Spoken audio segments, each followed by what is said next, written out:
What if I told you that the reason Gen X refuses to buy Bitcoin has almost nothing to do with the technology itself, and everything to do with a specific psychological scar left behind by their past?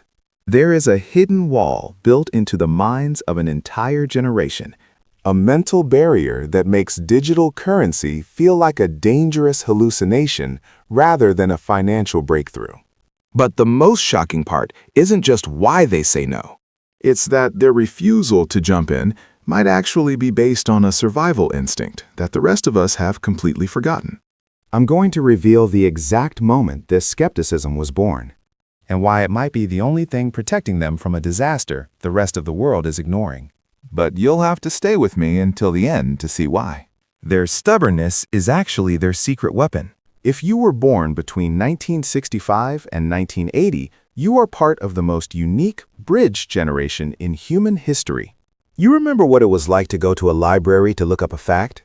Yet you're young enough to use a smartphone without a second bop. You are the analog childhood, digital adult generation. And that specific upbringing has created a very particular way of looking at value. For Gen X, value is something you can touch. It's a house, a gold bar, a classic car, or a stack of $20 bills in a wallet.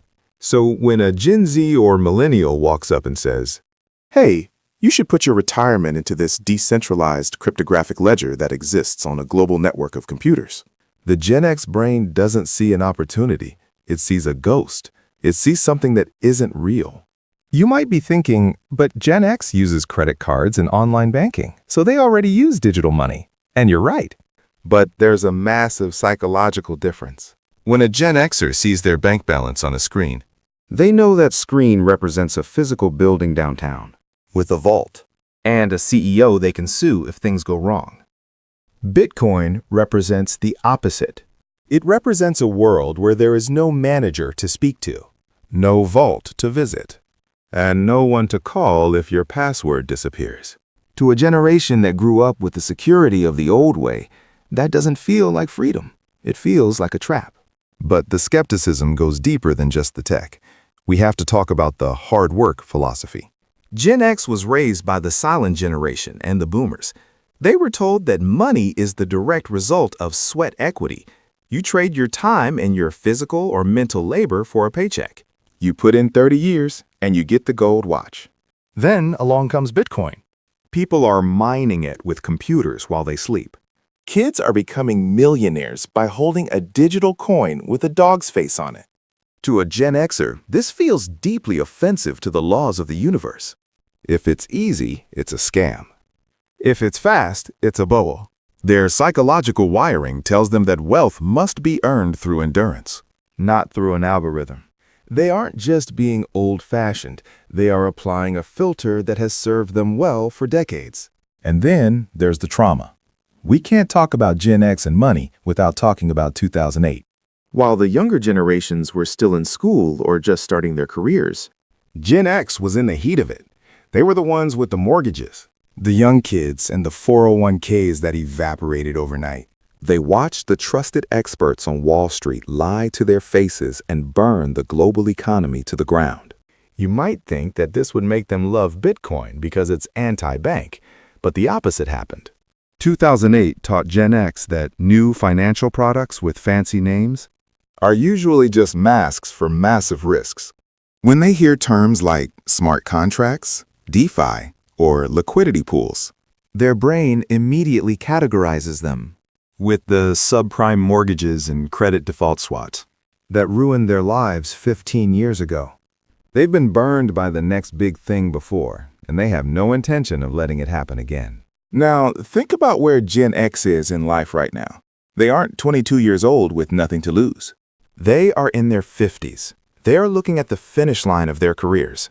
They are paying for college tuitions and looking after aging parents. This is the protection phase. When you're in the protection phase, your psychology shifts from how much can I make to how much. But here is where it gets interesting. I promised to tell you why this skepticism is actually a superpower. Most people look at Gen X's refusal to buy Bitcoin as a failure to adapt. But if you look closer, it's actually a masterclass in risk management. while younger generations are often blinded by the hype cycle and the FOMO, the fear of missing out. Gen X is fueled by JOMO, the joy of missing out. They have seen enough trends come and go to know that 99% of them end in tears. The secret that Gen X understands better than anyone else is that if you can't explain how something works to a 10-year-old, you probably shouldn't put your life savings into it. Their no isn't based on ignorance. It's based on a hard-earned wisdom that tells them that the most important part of investing isn't the return on your money. It's the return of your money. So, if you're a Gen Xer who has been feeling like the world is passing you by because you don't get the crypto craze, or if you're a younger person frustrated that your parents won't listen, remember this: the friction between these two worlds is healthy. Gen X provides the gravity that keeps the financial world from floating away into pure fantasy. Their skepticism is the reality check that every market needs. The real question isn't whether Bitcoin is the future. The question is, are you willing to respect the lessons of the past to survive the volatility of the future? Gen X has already survived 3 major market crashes and the birth of the internet. They know that the only thing more valuable than a digital coin is the ability to stay calm when everyone else is panicking. If you want to be part of the small group of people who actually understand the deep psychology behind the markets, and not just the price charts, then you found the right place. Join the 1% who look past the hype by hitting that subscribe button right now. We're building a community of people who value wisdom over noise, and we'd love to have you with us for the next deep dive.